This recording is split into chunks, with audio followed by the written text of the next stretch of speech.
your lies. Hey, what's up, you guys? Hey, what's up, you guys? Your girl G here. Welcome back to my channel. Appreciate you for tuning on. And you know what I was trying to say. I just got done watching this video of not Love and Marriage. That's what we're going to talk about today, you guys. Love and Marriage. Kendrick Lamar. That's what I was trying to say. Kendrick Lamar, and he did Juneteenth. When I tell you just all of the black joy that was in the arena was just something else. It was like, to me, this is what I decided, or this is what I thought of. To me, tell me if y'all agree this is a fair comparison. To me, They Not Like Us is the 2024 All Right. Like, it's the 2024 version of what All Right was to us back then. Because All Right happens, you know, right before the whole George Floyd era. We gon' be all right. Hear me, we gon' be all right. Hey, and when you wake up, I recognize you when you're gonna get the pay cut, okay? Like, that was a very much a black, you know, spectator moment. Like, you know, the black people, remember when they were cheering, you know, we gon' be all right, like, during the protest. Like, that was a huge, like, culture shift moment. And so They Not Like Us, I really feel like is like the 2024 version of All Right. So tell me if y'all agree down in the comments. I really feel like that's the equivalent. Because it's just like, you know, they not like us. Because at the end of the day, they not like us. Like, y'all really want to be us? And no, and it's like, it's Juneteenth, so it's like recognizing, like, okay, black people, like, we really do run this. We really do. We know we're like the culture, but trying to get a few niggas to operate right so we can build, you know, it's just, y'all, you know, that's another story. But nonetheless, you know, black people, no matter how hard it is to be black, and this is something I say, no matter how hard it is to be black, I wouldn't change it for nothing in the world. Like, I really wouldn't, because just like, we are the inception, you know, a black woman from Africa, okay? Check the 23andMe. A lot of you white folks would just go and y'all would jump off a cliff the minute you got your 23andMe results back. A lot of you little crackers will be jumping off a cliff, okay? But nonetheless, they not like us. They not like us. Wop wop wop wop wop. Come on, wop wop wop wop wop. Hey. All right. Anyways, shoot, LeBron James was there, Rick Ross, after Tia Kemp wore his fat funky ass out. Tia Kemp, your fat funky musty ass. I'll make that already, nigga. Alexa, cut that bitch off. When I tell you Tia Kemp is a fool. But yeah, They Not Like Us. Love and Marriage Huntsville, you guys. Let's get into it. So we opened up the episode with Marsau and Melody, you know, having their little, you know, entanglement that we love to watch them do. Basically, Marsau, you really put your foot in your mouth when you showed Melody those text messages, or the text message, because you really tried to sit back and act like, oh, I didn't say nothing, you know, that's all I said. But then when you get to the very bottom, it's but free Martell. And that's the shit we be talking about, honestly, when we do watch the show, and just in relation to how the men of Love and Marriage Huntsville act. Y'all very much know the type of BS that Martell be on. But it's like, yet still, y'all just are so shy and refuse to call it out. I mean, we all know partly why. It's probably because the minute they know they start calling Martell out on his stuff, y'all remember what happened. He starts slinging gasoline, like, my shit's burning down, you burning with me, you know? Yeah, you know, Marsau put that down, and Millie's like, man, F that, like, oh, now you see DV anything, the fact that it's free Martell, you know what, free Tisha, and Marsau, he just over there giggling, because, I mean, for real, it really is free Tisha, because, girl, no house, no office, no help with the kids. Okay.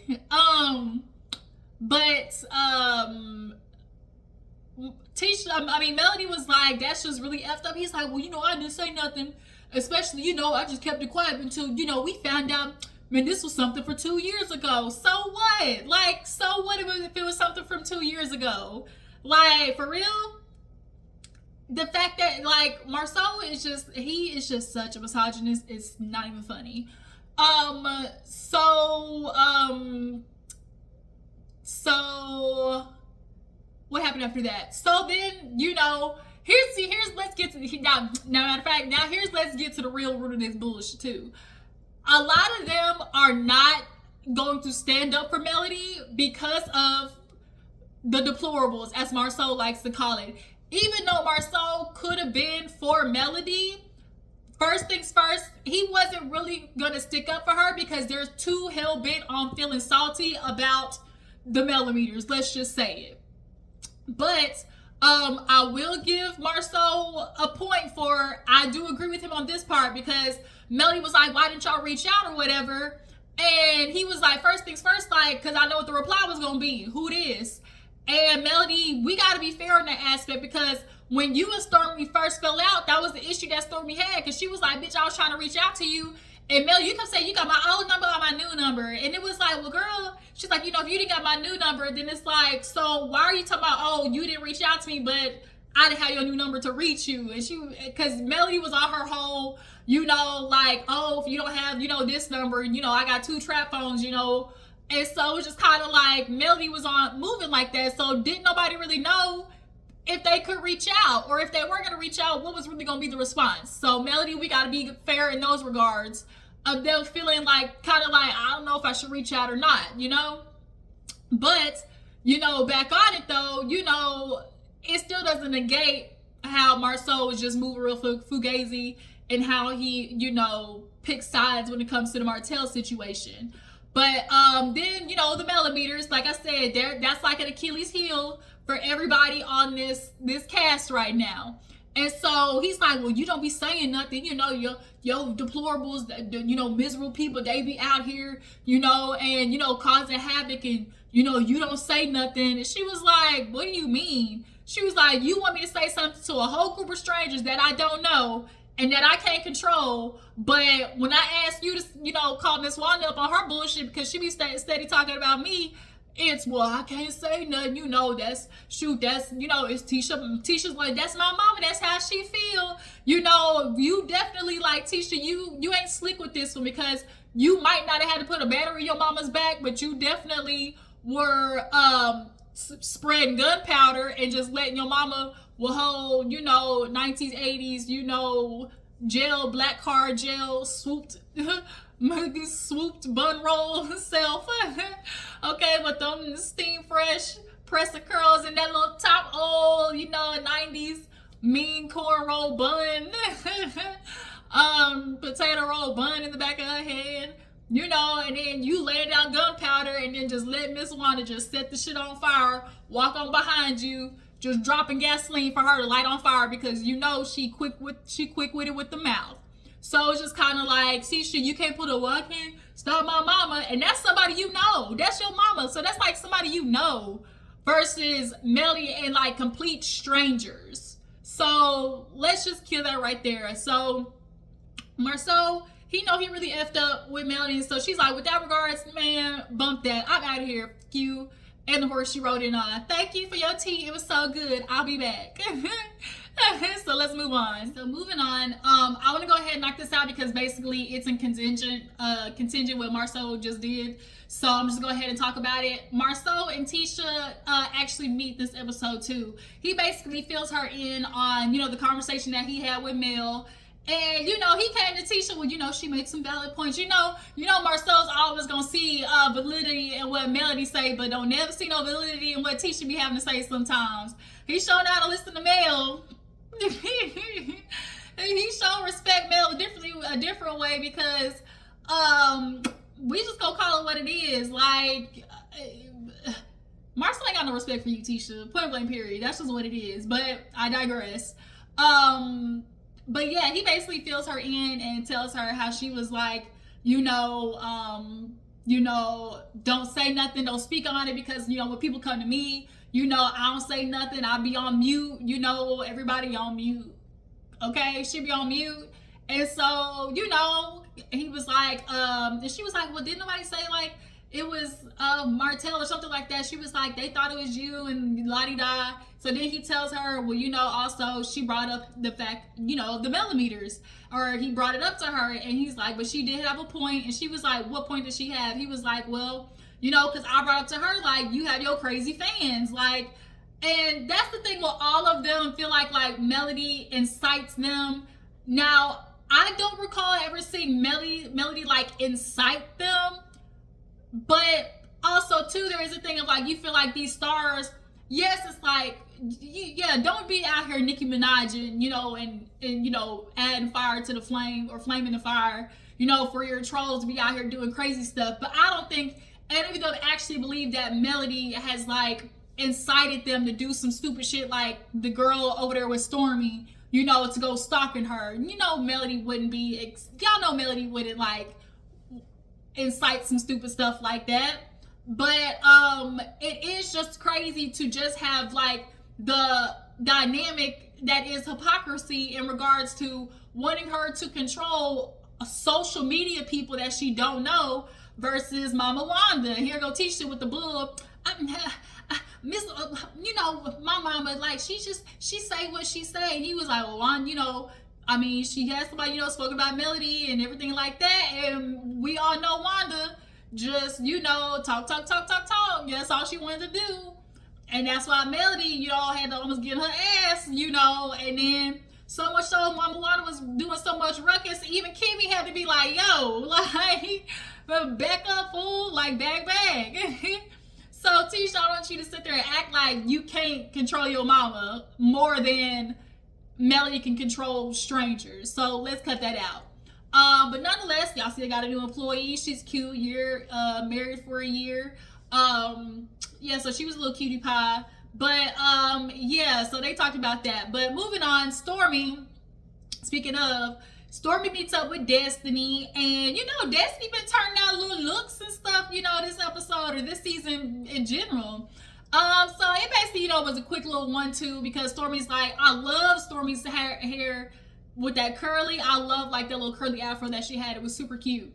But Stormi basically wanted to invite Destiny for the sake of letting her know that, Sunni and Moses was gonna be there. And she was like, oh, word. And like, Stormi was playing everybody out. I just like trying to let people know, let them make a decision from there if they would like to come. And so she asked her about the whole Sunni and Moses situation, and Destiny lets her know too, bitch, I was blindsided. And so she was like, well, I just wanted to let you know that they was gonna be there.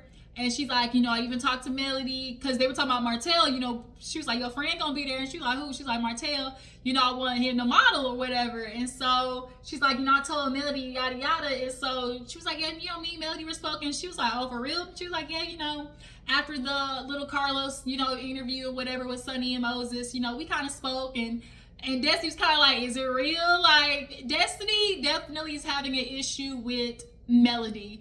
But it's like, did Melody cut Destiny off real abruptly? Yes. But Destiny, like, you definitely could have, when it came to the Martell Melody situation, you definitely were interacting in a way that just, if I was in Melody's position, would have me looking at you with my good eye, So it's just kind of like, the friendship really could have been healed had they both done the work, but it just definitely went downhill because Melody she wasn't with nobody who had any type of, dealings with Martell. And I get it because look what this nigga been doing to her. Like, he's literally, I think his case just was in court the other day. I got to read because I saw the headline, but I got to read, it said that Melody, won in court. So the nigga is crazy. But nonetheless, she was like, oh, basically, she was just talking about, her relationship with Mel. They haven't talked. And so Sunni and Moses hadn't talked to them. So they're going to be at the party. And, go see what's up.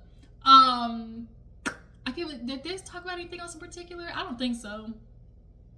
So it's the day of the party. And, Nell, she come in. She's speaking with everybody.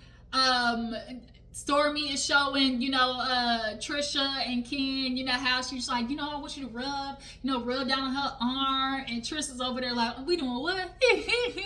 So, everybody's coming in. Martell comes in, says hi to Trisha and Ken. Ken, you can tell, was definitely a little frosty, but Trisha was like, hey, Flaker. And he was like, Flaker. She was like, yeah. He's like, I'm gonna look y'all like your man here. He kind of like grabbed his shoulder. He's like, if I look like Ken, hell yeah, I take my shirt off or whatever. And Stormi gonna sit there and act like she's surprised that Martell didn't want to, show off his little, pectoral muscles. But I mean, I understand why people would possibly have expected it, because y'all remember Martell did that calendar back in the days when he had time to work out, was really trying to, be healthy, but then it can't be healthy now because his lifestyle is unhealthy. You bouncing from pillar to post, ain't got nowhere to live. That nigga ain't doing nothing but eating fast food and whatever the hell coleslaw over there cooking. But coleslaw in that law said he be asking her to cook down there every day. She's like, Martell love my cooking. He be telling me to cook all the time. He said, yeah, you need to cook more. Negro, do you cook? So he over there with the dad bod. And Stormi, I do think Stormi clocked it, where it was like, I think Martell is very much shy. I do think he very much is, what is it called, stage fright, especially after leaving Melody. Because had him and Melody been together and Melody been there to support him, I definitely think even with his dad bod, he would have put that shit on and did it with Melody. Because she was the covering. She was like she was the stability when it came to, remember, anytime they went somewhere, Melody was the speaker, she was the one getting the awards. It was just kind of like Melody was the face of them two. For real. But, of course, that provided like the picture for everybody else, which made Martell, feel safe, which was, I got this amazing wife, we're a black couple, got these businesses. That's what it's all about, the perception. Narcissists love to make sure it's what the world perceives. And now he no longer has, his covering, his protection of like how the world sees him. Now everybody really understands who this Negro is. He's not what he was trying to portray in the beginning. When we see you are now, Martell is a manipulator, a liar, a cheater, a half-ass husband, a half-ass daddy. I mean, a good daddy in the sense that, you're there for your kids, you go to their games. But the other aspect of being a good dad is taking care of the little entity that's responsible for giving your kids life, which is their mother, their mama. And many men F up with that so bad, because it's like a part of being a good dad is taking care of the very thing that is like the nurturing and the life of your lineage. But you wanted to go out there and scrawl, possibly bringing back your wife something. You brought her back a baby, and you brought that other bitch back a baby. So it's just like, now we see you for who you are. Messed up lies, revenge P, and all. And so I think Martell feels exposed, and that's why he ain't trying to be out there. We see you for your works, and that's why when people say, oh, the millimeters, they go after Martell because of Melody. We're not going after Martell because of Melody. We're going after Martell because of Martell and the stupid shit that he does. Melody ain't got to send us after Martell like to say what he did was bad. Nigga, we see it was bad with our own eyes. Melody ain't got to tell us to do nothing. Nigga, you do dumb shit and we gonna call it out. The fuck? So yeah, nonetheless, things get real interesting. Nell, she interacts with Martell. She like, yeah, I wanted to see you. And he was like, nah, got dad bod.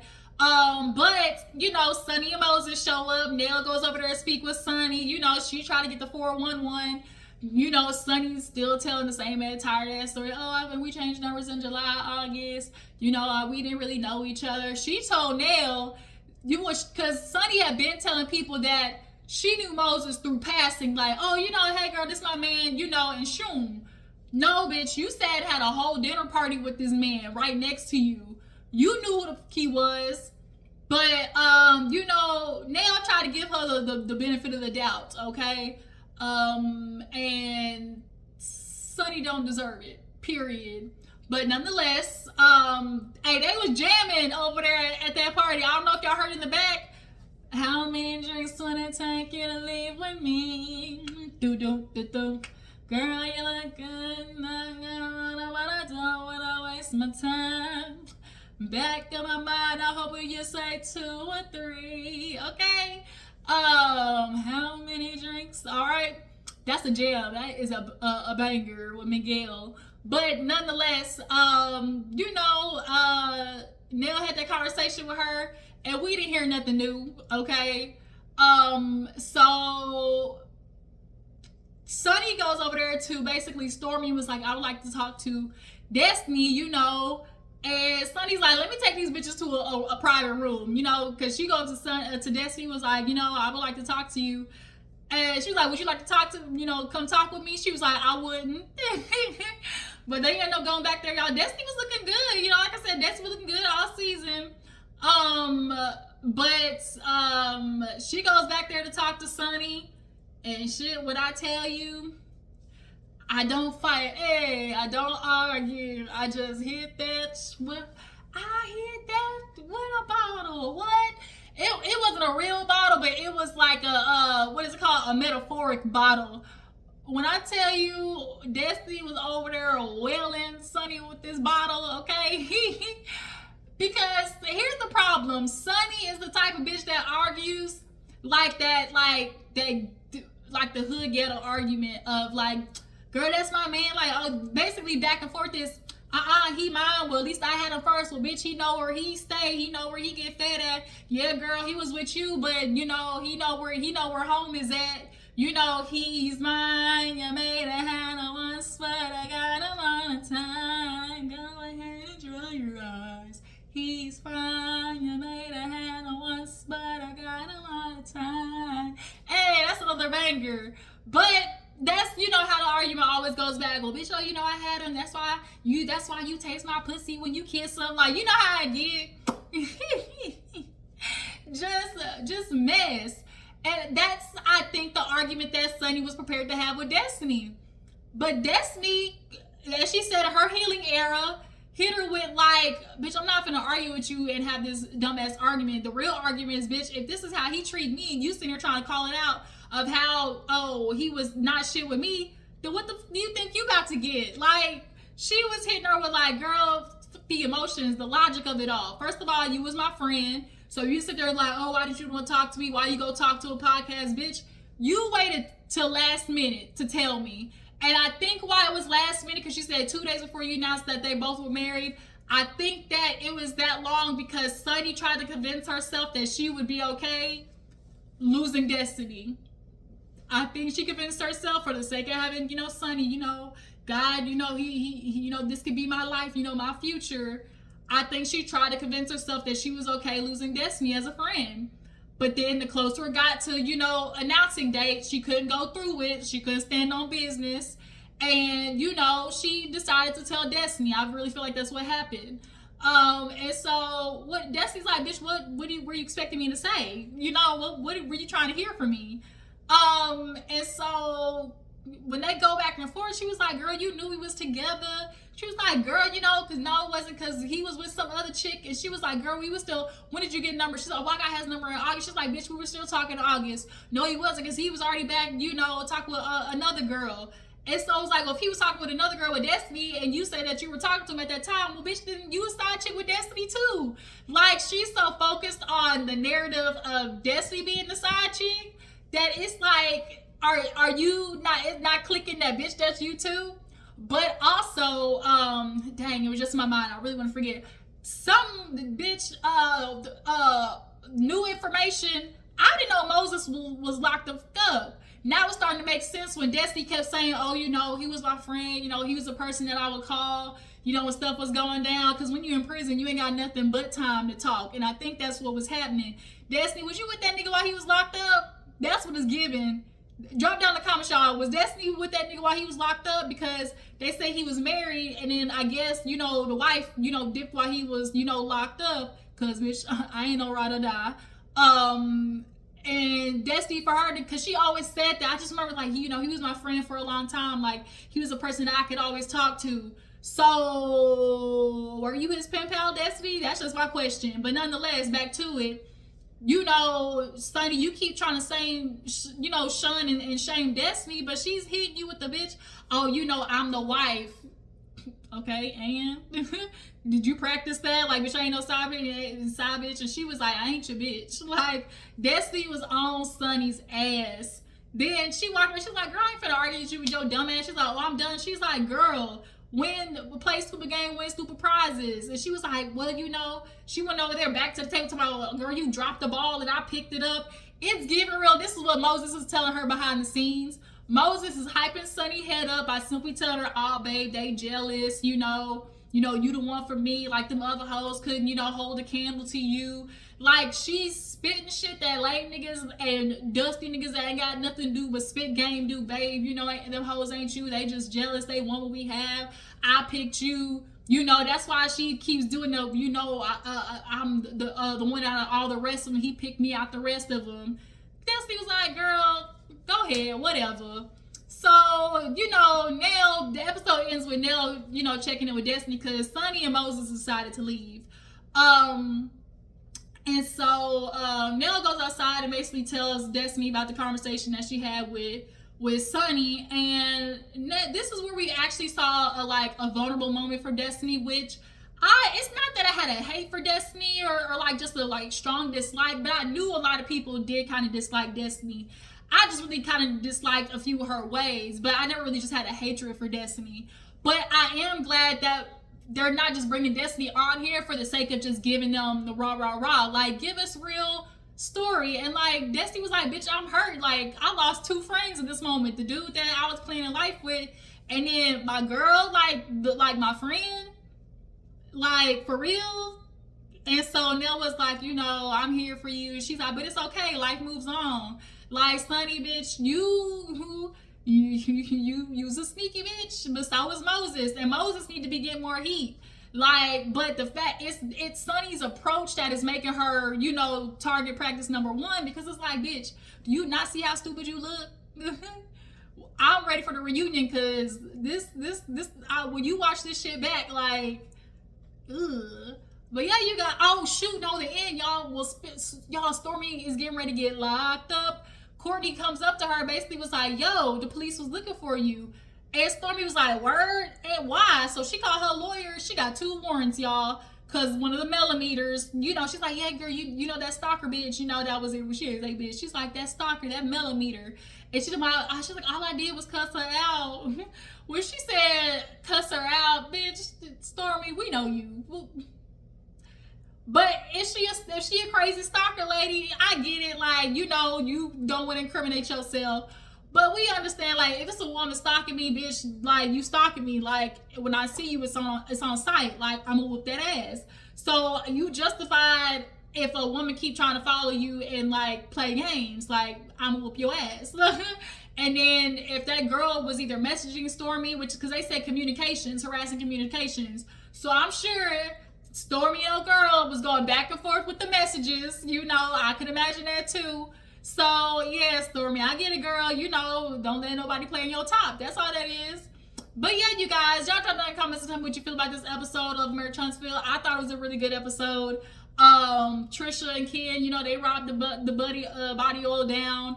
But what do you guys think of Sunny and Destiny's conversation and Destiny wrapping Sunny up? What do you guys feel about the millimeters? You know, how everybody keeps trying to portray the millimeters.